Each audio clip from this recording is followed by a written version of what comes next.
haddii dad badan oo Soomaaliyeed fikirkoodu ahaa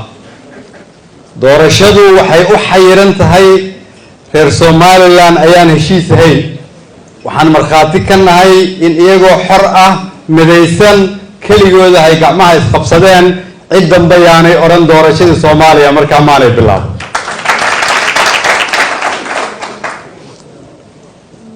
waxaad soo marteen dhib iyo culays badan maalmo badan oo mugdi ah oo mararka qaarkood idinkoo walaalo ah ay wax idin kala gaareen maanta laakiin waxay taagan tahay inaad tusaale u noqotaan Soomaaliya inteeda kale waa tusisaan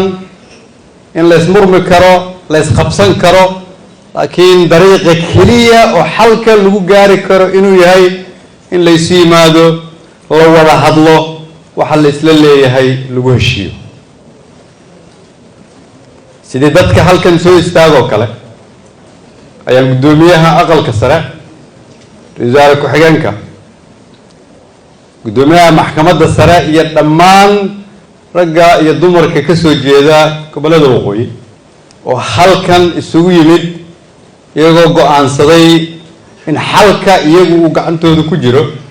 waxaan idin leeyahay Soomaalina waad u hiiliseen idinkuna waad soo hiiliseen waa mahadsantihiin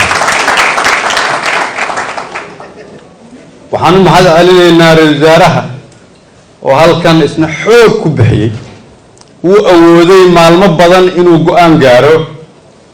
oo gar aan qaar goobjoog ka ahayn uu dhinac u rido laakiin dulqaadkiisu iyadana waxa ay dhashay in maanta halkan la isugu yimaado waxaa idiin haray keliya si tusaalaha maanta aad muujiseen aan kulligeen qayb uga noqono wixii aad ku heshiiseen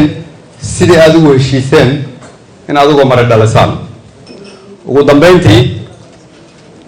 waxaan u fahmay in la igugu yeeray inaan ka duceeyo meeshan maadaama aan anigu curadka ahay